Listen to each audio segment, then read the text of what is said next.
Исәмесез Душанбе яңалыклары белән эфирда Татарстан хәбәрләренең кичке чыгарылышы. Алар белән мин Люциана Тфольны таныштырам. Бүген безнең программада. Узган елларда Татарстан юлларында 4 кеше һәлак була, 33 кеше имгәнә. Шимбә-якшәмбе көннәренең иң фаҗигале юл транспорт һәлакәтләре турында тулырак Рания Абдрахманова. Чечня Республикасында беренче тапкыр Сабан туй гөрләде.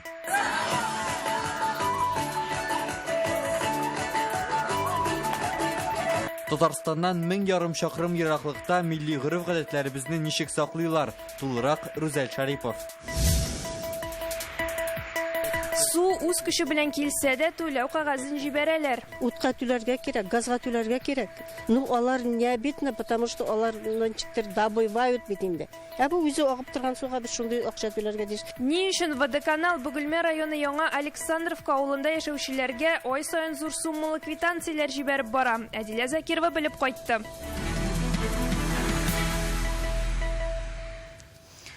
Узган елларда Татарстанда юл транспорт һәлакәтләрендә 4 кеше һәлак булган, 33 кеше төрле тән җәрәхәтләре ала. 2 көндә республикада кешеләр сәламәтлегенә зур зыян килгән 25 авария теркәлә. Түбән Кама районында җиңел автомобиль, йөк машинасы һәм бензовоз бәрелеше. Беренчел фараз буенча бензин ташы торган машинаны йөртүче тиешле урынны сакламаган һәм үзеннән алда барган йөк автомобиленә килеп бәрелә. Анысы үз алдындагы Renault Dusterга килеп керә. Нәтиҗәдә бензовоз яна башлый. 40 яшьлек йөртүчесен хастаханәгә алып киткәннәр. Тукай районында Hyundai Solaris автомобиле каршы як полосага чыгып йөк машинасына бәрелә. Аның йөртүчесе үлгән. 3 кешене шул сәптән балык булмаган баланы Яршалының ашыгыч медицина ярдәме хастаханәсенә илткәннәр. Юл транспорт һәлакәтендә 4 кеше шул исәптән 6 яшьлек бала зыян күргән. Аларны Яршаллы БСМПсына алып китәләр, тик җиңел машинаны йөртүче үлә. Газель шоферының да, пассажирының да сәламәтлегенә зур зыян килмәгән. Хәзер Тукай районы прокуратурасы тикшерү уздыра. Аварияның сәбәпләре ачыклана. Кеше үлеменә китергән тагын бер юл транспорт һәлакәте Яңа Чишмә районында килеп чыга. Яшь гаилә утырган Renault автомобиле Чиста ягына таба баручы йөк машинасына бәрелә. Җиңел машинада 26 яшьлек ир-ат, аның хатыны һәм нәни кызы булган. Ир-атның Балык бистәсе районындагы Масловка авылы гыйбадәтханәсе рухани икәнлеге билгеле. Аның гомере өзелгән. Тагын бер куркыныч авария Казан үзәгендә булды. Ершов урамыннан хәрәкәт итүче Porsche автомобильчеле каршы як полосага чыгып, Lada Grantага бәрелә. Гранта йөртүчесе шунда ук һәлак була. Чит ил автомобиле белән 33 яшьлек егет идарә иткән. Дәүләт автоинспекциясе мәгълүматлары буенча аның машина йөртү тәҗрибәсе 14 ел, соңгы 2 елда юл йөрү кагыйдәсен бузган өчен 4 тапкыр җаваплылыкка тартылган.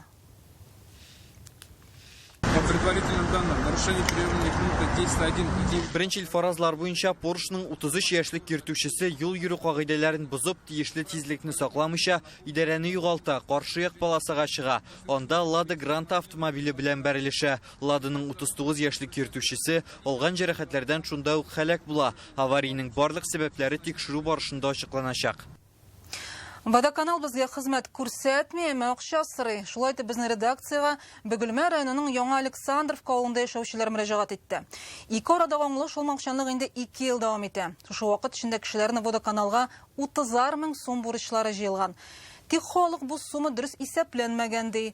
Алар әйткәнчә, авылда су каланчасы төзелмәгән, трубаларны да водоканал карап тормый. Кемнең хаклы булуын Әдилә Закирова ачыкларга тырышты.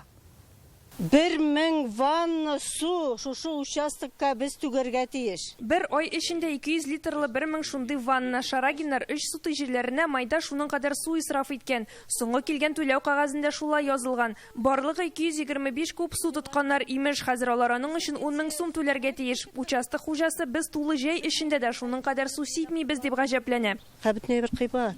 Утка түләргә кирәк, газга түләргә кирәк. Ну, алар не обидно, потому что алар ничектер добывают бит инде. Бу үзе агып торган суга без шундый акча түләргә диш. Менә минем пенсия, например, анда кирип китә суга. Нәрсәгә яшәргә? Алар менә һавадан акча ясамакчы булалар. Киләләр, елына бер хлорка салалар, Білмейм енді ол анализналар ясармы, біз тоже білмейбіз, алар айтайын, біз анализ жасаймыз, түләргә кыйбат дип. Яңа Александровка халкы Бөгелмә районы водоканалы белән инде 2 ел уртак тел таба алмыйм. Су үткәргечләр әлеге оешмага карамый, ике арада килешү төзелмәгән, тик водоканал ай саен түләү квитанцияләрен җибәреп бара. Биредә яшәүчеләр әйтүенчә, 1 кубометр су бәясе гадәти тарифтан кимрәк булырга тиеш. Ә водоканал хезмәткәрләре түләү кагазындагы зур сумманы счетчиклар урнаштырылмау белән бәйләп аңлата. Я так понимаю, что они всю мою усадьбу имеют в виду на 12 тысяч. 12 мең сум килде. Минем бакчама берни утыртылмаган бит. Су бөтенләй сибелми. Бу саннарны ничек исәплиләр соң?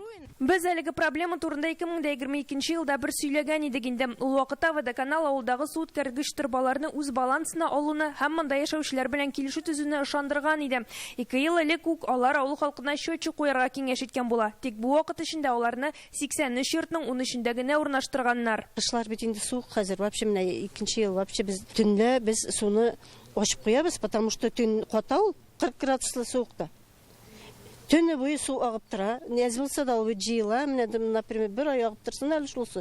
Без счетчик белән анда күпме түләргә тиеш. Безнең пенсияда җитмәгән. Хәзер водоканал хезмәткәрләре тагын бер тапкыр Яңа Александровкада яшәүчеләргә 2 арада килешү төзү кирәклеге турында хатлар җибәрәчәк. Йортларга счетчикларны да үз хисапларына куярга әзерләр. Мы прекрасно понимаем, что нормативное потребление... Гомуми нормативлар буенча санасаң, әлбәттә түләү күбрәк булачак. Суны гына түгел, газ һәм электрны да шулай исәплиләр. Шуңа күрә счетчик куярга кирәк. Без дә кемнең күпме су тотканын белеп торачакбыз. Түләүдә кулланылган су өчен генә киләчәк. Водоканалда әйтүләренчә, счетчик урнаштыргач су өчен түләү күпкә кимиячәк. Тик авыл халкы иң элек су үткәргеч челтәрне әлеге оешма карамагына алуларын сорый. Безне водоканал алдындагы бурычлардан да азат итү кирәк диләр. Бу авылда ул 1,5 миллион сумлык җыелган. Мы не говорим, что мы вообще не будем никому ничего платить.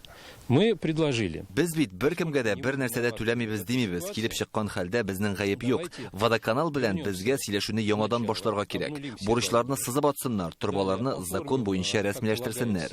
Мин иртәгә үк алар белән килешү төзергә риза. Әле күршеләргә дә әйтәчәкмен. Тик барсы да гадел булырга тиеш.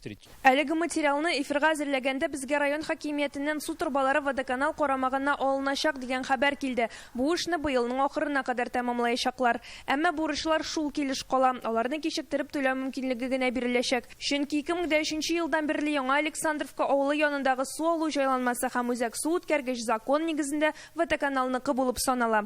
Бөгелмә районыннан Әдилә Закирова, Ирек Хәбибуллин, Яңа Гасыр каналы.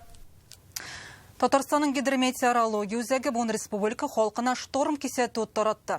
Атна загына кадәр урманнарда янгын чыгу куркынычы югары 4нче класс белән бәяләнә. Июль шиллә белән башланды. Бүген республикада 31 градус ыссы иде. Һава температурасы ай дәвамында нормадан югарырак булачак ди синоптиклар. Шул вакытта яшен, көчле җил һәм хәтта давыл чыгуы ихтимал. 1 июльдән илдә законнар үзгәрә. Бу безнең тормыш-көнкүреше безгә яңалыклар алып киләчәк.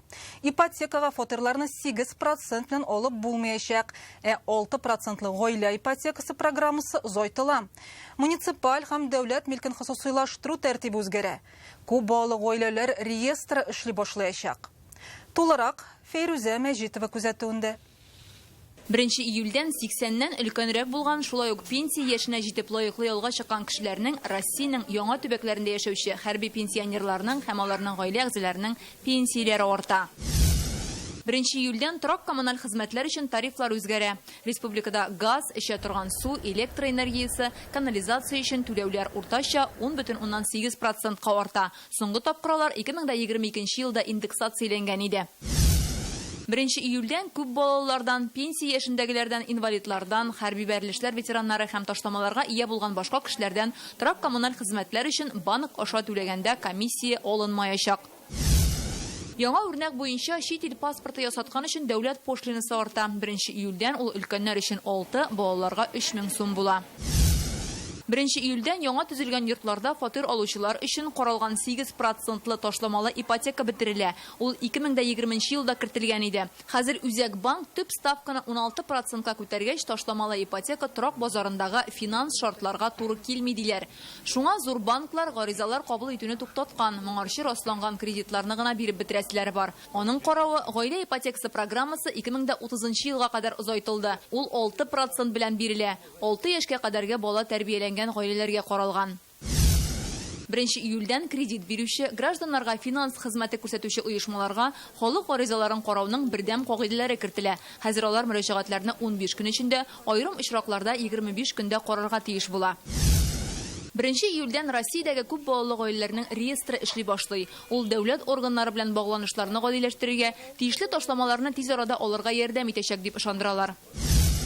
1 июльдән Россия гражданлыгы алу, безнең ил территориясенә керү, вакытлыча яшәү мөмкинлеге бирә торган документ, хезмәткә рөхсәт кәгазе алу өчен дәүләт поштасы арттырыла. Фәйрүзә Мәҗитова, Яңа Гасыр каналы.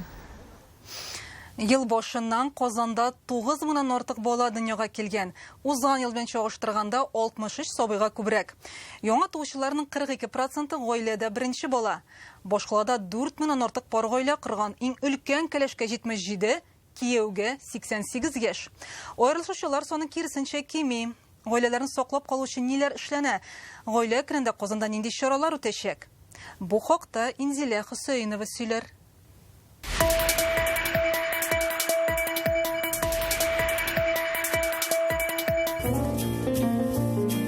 Казаннан Алина һәм Ирек Миңнемуллиннарның гаилә корганына быел 10 ел. Әминә һәм Риан исемле ул белән кыз тәрбиялиләр. Без барышны да бергә башкарырга тырышабыз. Бәхетле гаилә сире шунда диялар. Казанда таныштык, шу яклардан не. Сегодня вакытта танышкан идек. Менә шуннан Берлинне бергә. Бер-береңне аңлап, хөрмәт итәргә инде. Яратырга.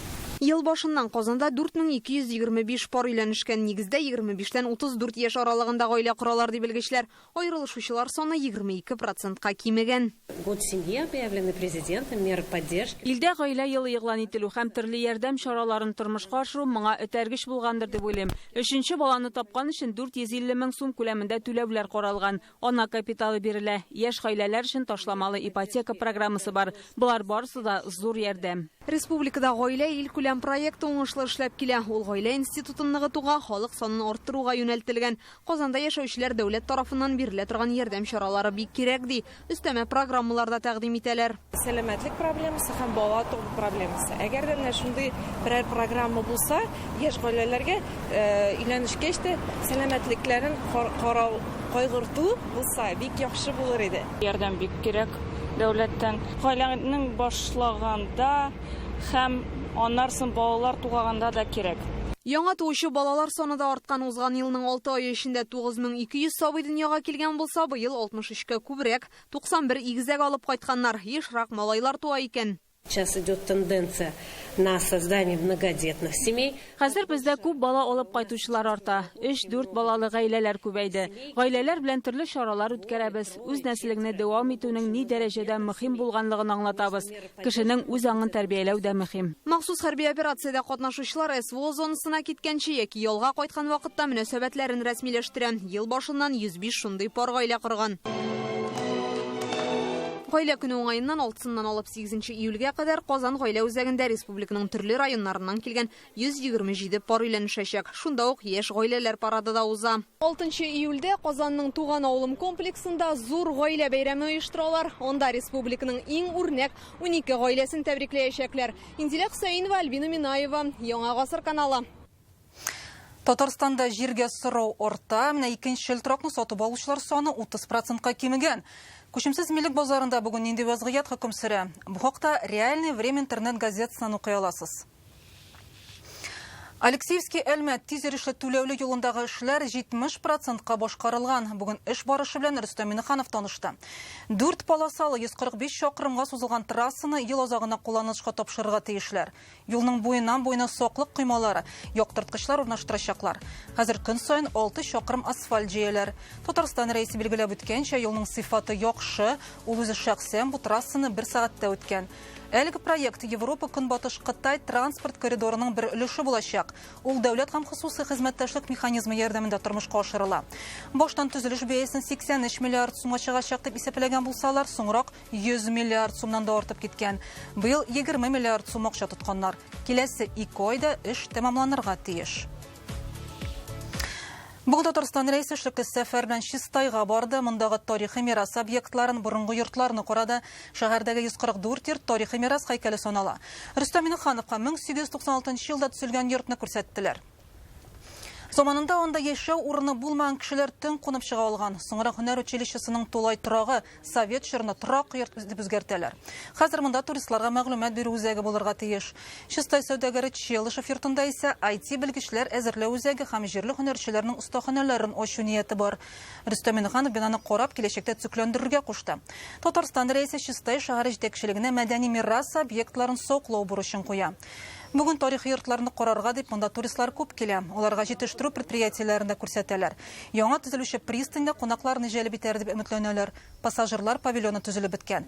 Причал диварларын торгызалар, тирә-як территорияны тәртипкә китерәләр. Рөстәм Миннеханов навигация тәмамлангач, бу урынны яшьләр белән эшләү өчен файдаланырга кирәк диде. Подумайте, вот я думаю, что подростковая это задача здесь пространство, здесь можно мероприятия проводить. Сделайте, да, это. Чистай шәһәренә эшлекле сәфәре барышында Рөстәм Миннеханов Бөек Ватан сугышы ветераны Нәкыйб Хәйруллинда кунакта булды. Аңа февральдә 100 яшь тулган. Татарстан рәисе ветераны юбилее белән котлады һәм аңа ТСРның 100 еллыгы медален тапшырды. Рөстәм Миннеханов Нәкыйб Мөбарәк шаулын гомер буе ватанга тугры хезмәт итүче ди. Ул Бөек Ватан сугышында Смоленск янында Көнбатыш фронтта хезмәт итә. Минометчылар взводы командиры була. Һәрвакыт алгы сызыкта көрәшә.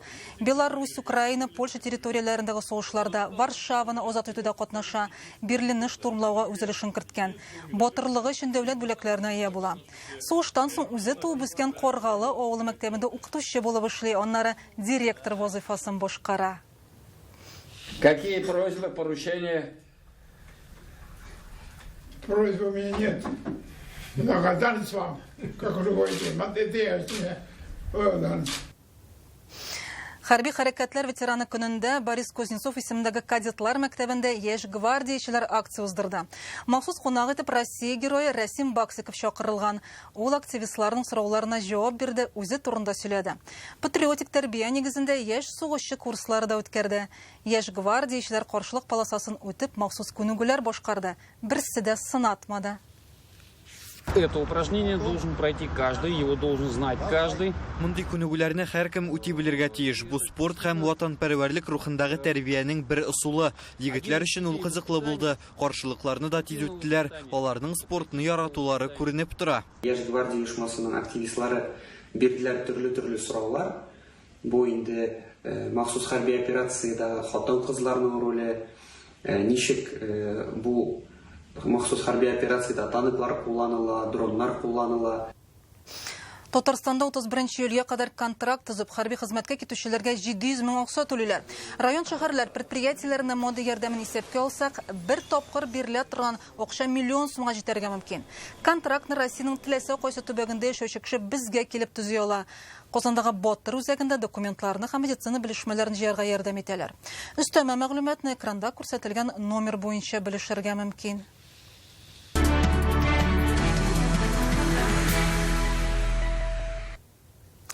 Быел Казандагы иң зур һәм заманча сырхауханәне төзеп бетерәчәкләр. Ул Салават күпер торак комплексында сафка бастырыла. 60 меңләп кешегә хезмәт күрсәтәчәк. Бирдә олылар, балалар бүлеге, травматология пункты, хатын-кызлар консультациясе һәм ашыгыч ярдәм станциясе филиалы урнашачак. Монда иң заманча җиһазлар урнаштырыла дип белгечләр. Казандагы 4 медицина учреждениесенә төзекләндерү эшләре дә тәмамлана. Бу 2-нче, 16-нче, 18-нче хастаханәләр һәм сугыш ветераннары госпитале. 18-нче хастаханәдә быел кабул итү диагностика бүлеге төзи башларга җыеналар. Ул күбрәк авыруларны кабул итү һәм аларга үз вакытында сыйфатлы медицина ярдәме күрсәтү мөмкинлеген бирәчәк диләр. ЖК «Весна», ЖК «Лето», ЖК «Волжские просторы». Без «Весна», «Лето», «Волжские просторы», «Волжская гавань» һәм «Времена года» торак комплексларында да яңа сырхауханәләр төзергә җыенабыз. Чөнки аларда күпләп яңа йортлар салына, халык саны арта. Салават күперендәге кебекне Казанның Совет һәм Киров районнарында да төзергә планлаштырабыз. Это будет поликлиника, мы рассчитываем ГАУЗ, клиническая больница номер 2 и врачебная амбулатория в поселке Вишневка. Узган елларда Чечня Республикасында беренче тапкыр халкыбызның төп милли бәйрәме Сабан туйызда. Шәһәрнең үзәк мәйданына 10 мең кеше җыела. Милли үзенчәлегебезне монда җыр бию, татар утары, көрәш аша җиткерделәр. Хәзер Чечняда 1 меңнән артык татар яши. Республикаларны мәдәни элемтәләрдән тыш сәүдә-икътисади багланышлар да бәйли. 20 елдан артык ике арада хезмәттәшлек турында килешү гамәлдә. Татарстаннан 1000 шақырым ераклыкта милли гөргәтләребезне ничек саклыйлар? Рүзәл Шәрипов репортажы.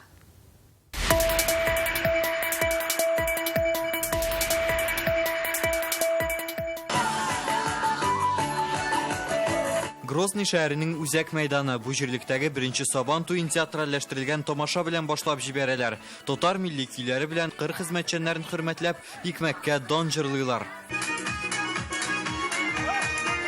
Оннары мәйданга чечен егет кызлары чыгам. Ике арадагы милләт-ара һәм мәдәни элемтәләрне шушы чыгышта чагылдырам. Бу хакта ачылыш тантанасында да искәрттеләр. Чеченская республика, Республика Татарстан, как родные братья. Чечен һәм Татарстан республикалары ике якын туган кебек. Безнең рухыбыз, динебез дә бер, җитәкчеләребез яхшы мөнәсәбәттә. Шуңа күрә монда Сабан туеның беренче тапкыр уздырылуы барыбыз өчен дә зур дәрәҗә.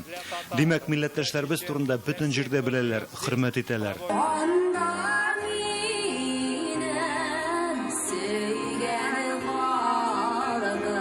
Сабан туй мәйданында татарларның яшәеше белән дә таныштырдылар. Бирдә Әлмәт районы вәкилләре татар утарын тәкъдим итте. Гаилә учагы дип аталган йортта татарларның кунакчылыгы, гаилә кыйммәтләре турында сөйлиләр. Кунакларны бавырсак, шурпа белән дә сыйладылар. Көрәштә дә көч сынашып, татар авылындагы кебек утын кисеп тә карап була монда. Это дружба народов, которая объединяет. Без халыкларның никадәр дус яшәвен бер урында күрсәтергә тырыштык. Россиядә берләштерә торган көчкә бит. Шуңа без киләчәктә дә ватанпәрвәрлек хиссен тәрбияләүдә дә, элемтәләрне җәелдерүдә дә бергә эшләргә тиеш. Сабан туен югары дәрәҗәдә оештырганнары өчен Рөстәм Миңнеханов социаль җитләрләрдә Рамзан Кадыровка рәхмәтен җиткерде. Рәис тугандаш халкыбызга киләчәктә дә уңышлар телим. Без бергә дип язып видеоролик урнаштырган. Чечня Республикасы башлыгы Рамзан Кадыров та Telegram каналында рәхмәт сүзләрен язып калдырган һәм Татарстанга үсеш теләгән. Хәзер Чечняда 1200-дән артык татар яши. 22 ел элек Татарстанның беренче президенты Минтимер Шәймиев һәм Әхмәт Кадыров хезмәттәшлек турында килешү имзалаган. 2022 елда Рөстәм Миңнеханов белән Рамзан Кадыров бу зур мөһим эшне дәвам итеп, килешү буенча алдагы елларга чаралар планын кабул итә. Әле 22 июньдә генә Казанда Чечня Республикасы башлыгы вәкиллеге ачылды. Народов, взаимоотношения народов. Хәзер безнең халыкларның бердәмлеге артам, киләчәккә хезмәттәшлек юллары билгеләнә. Сабан туй бу багланышларны җәелдерү урыны булып тора. Кызганыч, хәзер күп кеше күршеләренең милләте турында белми дә яши. Мондый бәйрәмнәр дуслар табарга мөмкинлек бирә. Чечня Республикасы өчен бу зур дәрәҗә. Объединяющий праздник. Бу берләштерә торган бәйрәм аңа бер тапкыр барасың икән, хис кичерешләр гомергә сакланачак. Халыкның йөзләренә генә карагыз, барысы да елмая бит. Ә иң мөһиме, ул безнең татарларны уятып, бер урынга туплый. Икътисади тармакта да хезмәттәшлек югары дәрәҗәдә. Чечняның йөк машиналары базары тулысынча диярлек Татарстанның КАМАЗларыннан тора. Бездән төзелеш материаллары, медицина әсбаплары җибәрелә, машина юлларын бергә төзибез. Сабан туе элемтәләрне яңа дәрәҗәгә чыгаруга зур этәргеч булды диләр.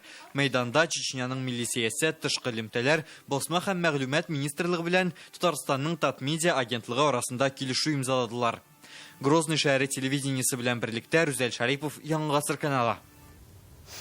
Чуаш милләтенең гаилә традицияләре, күңел ачу чаралары, матурлык бәйгесе.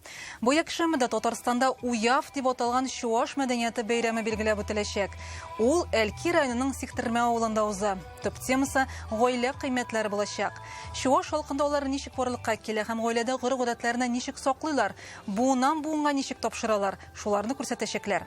Яшьләрне җәлеп итү өчен заманча мәйданчыкларда каралган. Бәйрәмнең йөзек кашы Татарстанның төрле районнарыннан җыелган кызлар арасыннан иң шибәрен сайлап алу бәйгесе.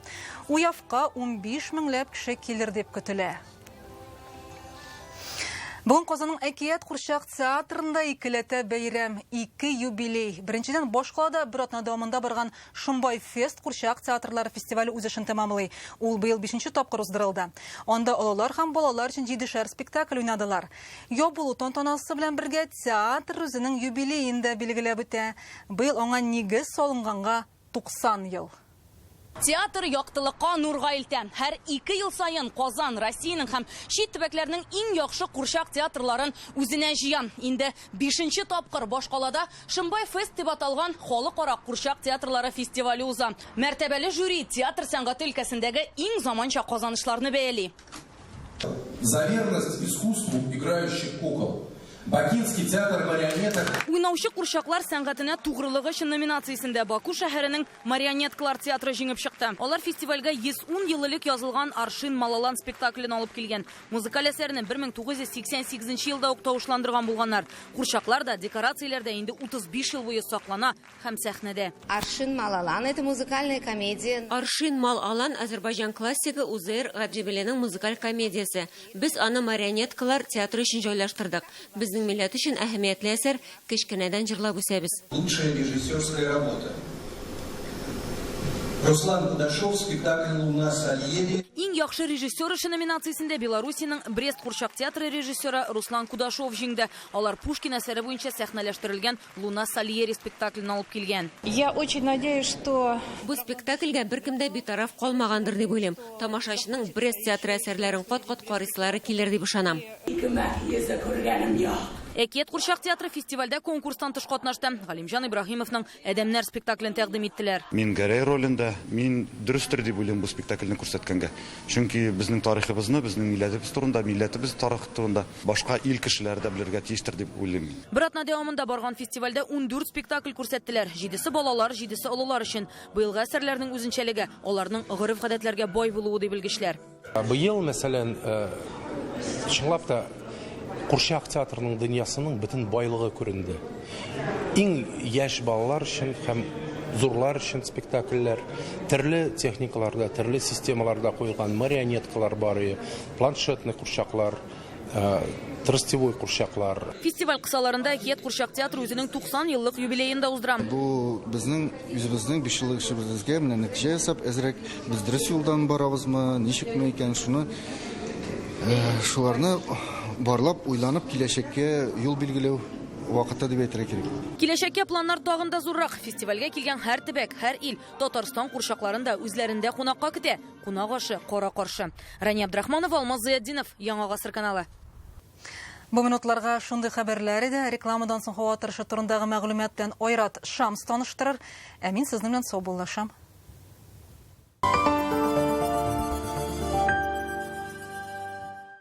Мамадыш районының югары Кыйрлы авылында Сабантуй. Күңелле уеннар, көрәш һәм зур бүләкләр. Бәйрәмнең кунаклары Филус Каһиров һәм Марат Яруллин. 6 июль көнне югары Кыйрлыга рәхим итегез. 12 июльдә Камал театры 118-нче сезонын яба. Зәңгәршәл спектакле 150-нче тапкыр уйналачак. Ашыгыгыз, сезон ябылуга санаулы көннәр калды. Билетлар сатуда 12 яшьтән өлкәннәр өчен.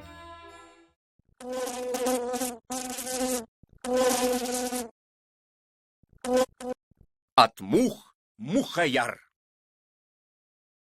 Весна. Гормоны в расцвете. Анализы на гормоны в гемотест. Проверка щитовидной железы. Обмены веществ мужского и женского здоровья.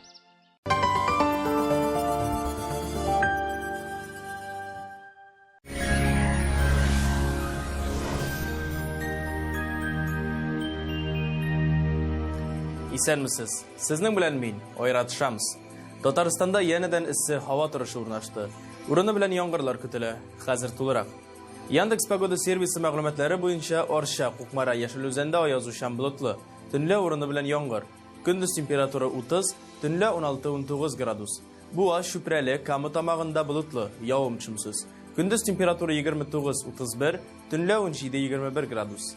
Нурлат, Ширмешән, Яңа Шишмәдә алмашынучан болытлы. Biraz явым-чым көтелә. Көндез температура 29-30, төнлә 15-19 градус. Яршаллы, Менделеевск, Әгәрҗедә алмашынучан болытлы. Төнлә урыны белән яңгыр явачак. Көндез температура 28-29, төнлә 15-18 градус. Әлмәт, Лениногорск, Баулыда көндез температура 27-29, төнлә 15-17 градус. Явым-чым ихтималы зур түгел. Республиканың туристлык шәһәрләрендә дә иссе һава торышы урнашты. Зөядә температура көндез 30, төнлә 18 градус. Алмашынучан болытлы, яңгырлар көтелми. Болгарда температура көндез 30, төнлә 20 градус. Болытлы, төнлә яңгыр булу ихтимал. Алабугада температура көндез 30, төнлә 17 градус. Төнлә урыны белән яңгыр көтелә. Башкорт кышы казлар үстерүче Генофонд предприятиесе каз һәм каз гибридларының 8 токымын тәкъдим итә. Зур массалы каз бәбкәләре авырлыгы 10 килограммга җитә. Компаниянең Татарстандагы вәкиллеге телефон номеры 8937 309 77 49. bashptitsa.rf. Казанда булытлы, явым-төшемсез. Температура көндез 30, төнлә 20 градус. Атмосфера басымы терекөмеш баганасының 749 мм тәшкил итә. Җил көнбатыштан секундына 3 метр тирәсе. Дымлылык 38%. Җирнең магнит кыры тотрыксыз. Әлегә шулар. Безнең белән булыгыз.